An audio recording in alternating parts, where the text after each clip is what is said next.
армысыздар. Қызылорда өңірінен бүгін келіп қалдық.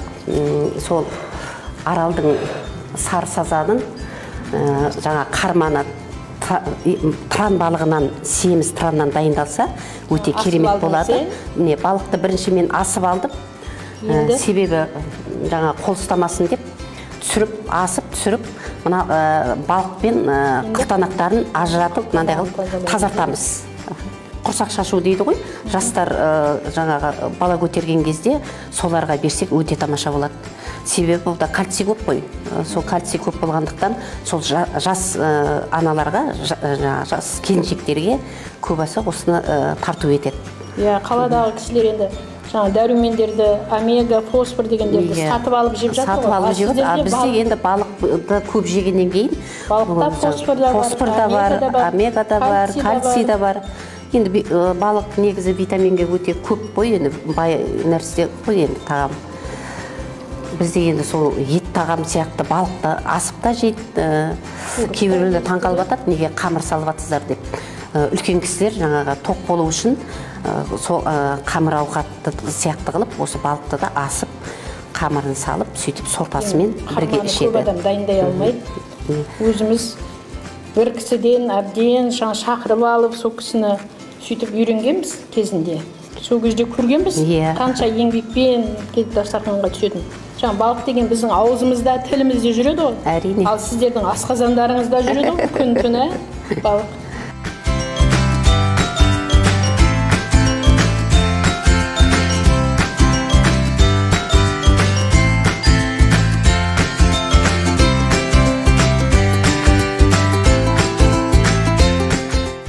Мінекей менің қамырым дайын болды. Бұл асылған балықтың қамыры. Қазір балықты үстіне әдемілеп салып дайындаймыз. Басынан бастаймыз.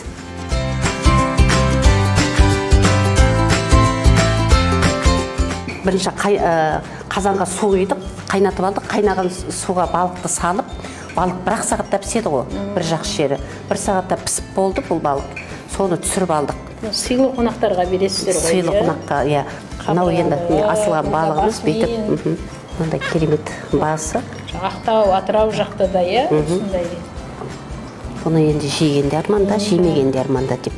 Балық семіз болу керек. Семіз, майлы семіз болса, қамырға майы сіңіп, өте дәмді болады. Қарма, ежелден келатқан, ата-бабамыздан келатқан тағам ғой бұл да. Осыны дайындайық. Балығымызды сүзіп алып, оны қылтанақтарынан тазарттық, қамырын салдық.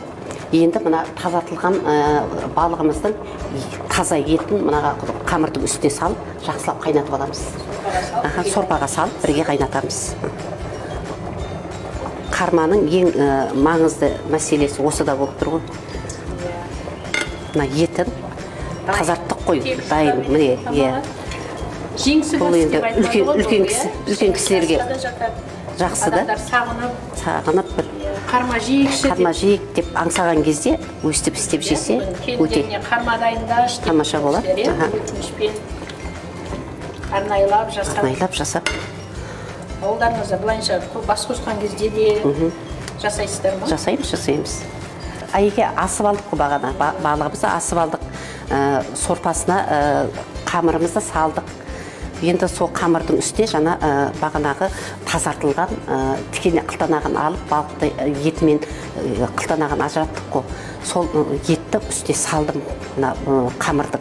Енді соны бір 5-10 минут қайнатып, қайттан соны түсізіп, сорпасынан ажыратып алуымыз керек.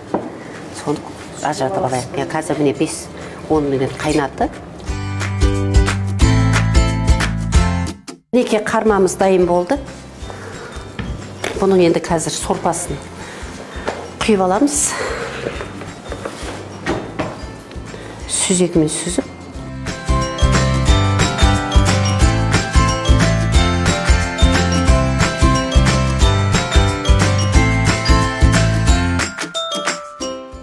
Қармамыздың дайын болды. Бұның сорпасын ажыратып, сүзіп, құйып алдым. Енді қармамды тәлкеге сүзіп түсіремін.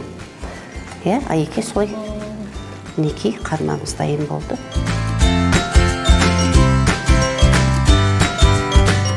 бетіне кішкене пиязын жаңа майдалап турап кубик қылып бетіне кішкене тұздығын салып жіберсек болады. Даже оны араластырып та жібереді қайнап жатқан кезде. Мен енді кішкене бетіне бүйтіп төсейін оны. Қарма. Бұны траннан жасадық, енді аралдан әдейі алып келдік бұны. Бұдан кейін міне біздің аралдың сар сазаны, сазанды қуырып жаңа дайындап қойдық. Біздің Анаға тағзым орталығының Береке студиясында бірлігіміз, екі өңірлермен бірлігіміз, бірлік бар жерде тірлік бар. Береке деп жай айта салғанмен, берекенің сөздің астарында көп нәрсе жатыр ғой енді. Тарихы да өте керемет сөз. Ал сорпаның дәмін көрейік.